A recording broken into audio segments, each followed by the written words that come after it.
গাজীপুরে ইমামের মেয়েকে ইমামের সামনে দিয়ে তুলে নিয়ে গিয়েছে কারা এবং কিভাবে তুলে নিয়ে গেছে বিস্তারিত বর্ণনা দিলেন সেই ইমাম সাহেব নিজেই। আগে ভিডিওটি দেখুন, তারপরে বিস্তারিত বলছি। বলে বাবা আমাকে বাঁচাও, পৃথিবীর বুকে আমি একমাত্র বাবা, আমি একমাত্র বাবা। কত সিনেমা কত কিছু হয়েছে, এরকম ঘটনা কখনো হয় নাই।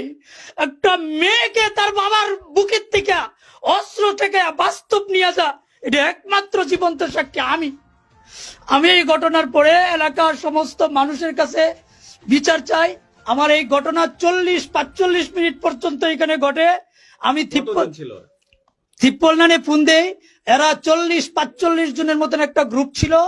এই ঘটনা যখন ঘটা আমি পরে যতটুকু জানতে পারলাম, এখানে স্থানীয় ছাত্র দলের যে আমি যতটুকু জানলাম ও ছাত্র দলের একজন সদস্য সম্ভবত, আমি জানি না কোন পদে বা কি আছে, আর ওই সুমিত ওইরকম পরবর্তী এই দুইজনেই পরবর্তীতে তাদেরকে যারা শেল্টার দিছে তাদের নেতৃত্বে যারা এখানে আসছিল।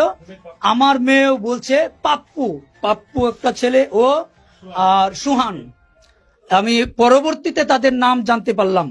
হ্যাঁ, আমি পরবর্তী এরা নাকি ছাত্রদল করে। হ্যাঁ, এরা ছিল। এরা আমার বাসার থেকে এরা আমার কি বলছে, মেয়ে দিবেন না। আমি বলছি না ভাই, আমি মেয়ে দিব না। কি করতে হইব যে মেয়ে, আমাদের মেয়ে আমরা নিয়ে যাবো। কেমনি নিয়ে যাবেন?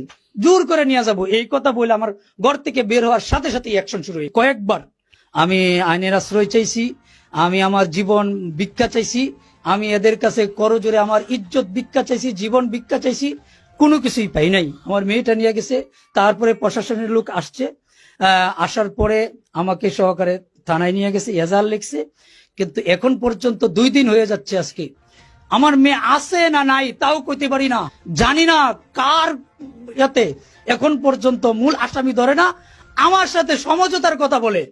আমি জানি না আমার মেয়ে বাচ্চা আছে কিনা ভাই। আমি আজকে আপনাদের মাধ্যমে আমার মেয়ে আছে না নাই এটা জানতে চাই। আমি একজন ইমাম হিসেবে দেশের সমস্ত ইমামের কাছে আমার দাবি, আমার ইজ্জত গেছে, এটার জন্য আমি বিচার চাই। আপনাদের মাধ্যমে, ইমামদের মাধ্যমে প্রশাসনের কাছে এবং প্রশাসনের সর্বোচ্চ যারা আছে, আমি উপজেলায় সবাই জানাইছি, আমি এখন পর্যন্ত কোনো বিচার পাই নাই। ইমাম সাহেবের মুখে সম্পূর্ণ বিষয়টা শুনতে পারলেন। ইমাম সাহেব যদি সঠিক তদন্তটা পেত তাহলে হয়তো তার মেয়ের এই অবস্থা হতো না। পরবর্তীতে জানা গেছে তার মেয়ের দেহটা ডুবাতে পাওয়া গিয়েছে। এমন ঘটনা যদি ঘটে থাকে তাহলে আমরা কোন দেশে আছি, কিভাবে আছি, কার কোন নিরাপদে আছি, এটাই তো বুঝতে পারছি না। যাই হোক, এই বিষয়ে বেশি বলবো না। আপনার মন্তব্য জানাবেন এবং ভিডিওটি অবশ্যই শেয়ার করে অন্যদেরকে দেখার সুযোগ করে দেবেন।